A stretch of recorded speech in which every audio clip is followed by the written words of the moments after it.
नमस्कार सर्वांचे माझ्या यूट्यूब चॅनलमध्ये अतिशय मनापासून स्वागत. तर सकाळची वेळ आहे आणि मला इथे कामाची गडबड. त्यात शिवचं हे चालू आहे, आई मला असं करायचं आहे तसं करायचं आहे. आज शाळेत तो गेलेला नव्हता. मग गेला नसल्या कारणामुळे विनाकारणचे प्रश्न विचारून मला पण बोर करत होता आणि त्याच्या आजीलासुद्धा बोर करत होता. आजी मला हे चप्पल दे, हे दे, ते दे. कारण आज त्याची होती टेस्ट. मग अभ्यास काही झालेला नव्हता. त्या कारणामुळे तो म्हणत होता की मला सुट्टी आहे, मला शाळेत जायचं नाही आहे. अशा कितीतरी त्याने बहाणे बनवलेले होते आज. तर असो मी सुद्धा म्हटलं की जाऊ दे, तुला नाही जायचं असेल तर एक दिवस असंही सही. रोज रोज मुलांना कंटाळासुद्धा येतो. तर असो. तर आज सकाळपासून हे जे कामं आहेत हेच चाललेली होती माझी.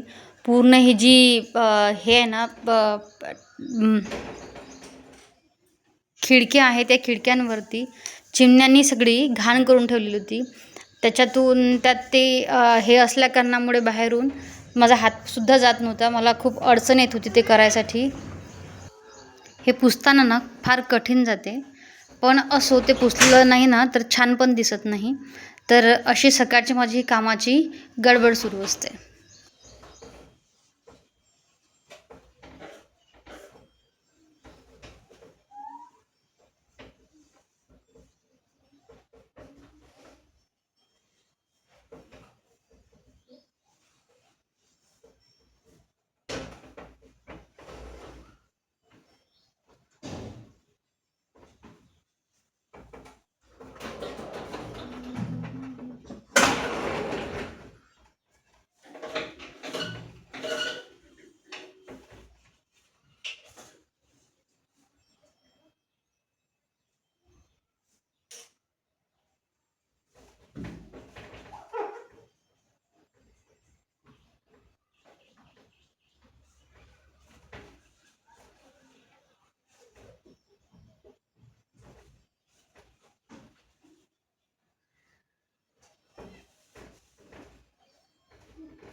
त्यानंतर इकडे सुद्धा हा खिडकीचा काच मला पुसायचा होता. त्यावरती सुद्धा चिमण्यांनी बरीचशी घाण करून ठेवलेली होती.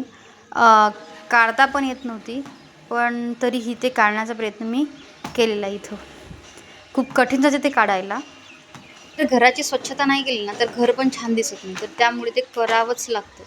आणि थोडं थोडं का होईना जर हे आपण रोज करत राहिलो ना तर आपल्यालासुद्धा प्रत्येक कामामध्ये आपल्याला स्वतःसाठी वेळ काढता येईल आणि त्यानंतर थोडे कामं पण कमी होत जातील. एकखट्ट्या कामं केल्यापेक्षा धीरे धीरे करणं कधीही योग्य असते, नाही का?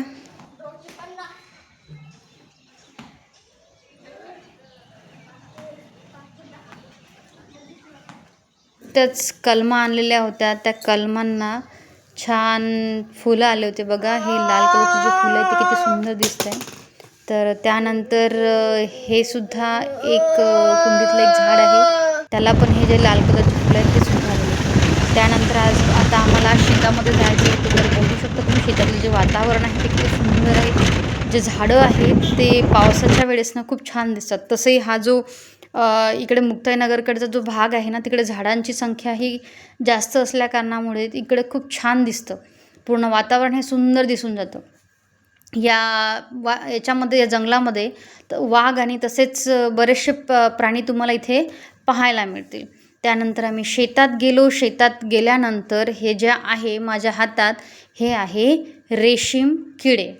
तर बघू शकता तुम्ही त्यानंतर हा जो तुम्हाला हे दिसतोय प्लॉट दिसतोय हा इथे आमच्या रेशीम किड्यांचा हा उद्योग आहे. बरेचसे तुम्ही बघू शकता इथे रेशीम किडे वगैरे कसे आहेत. त्यानंतर हे आहे आमच्या शेतामधल्या कोंबड्या.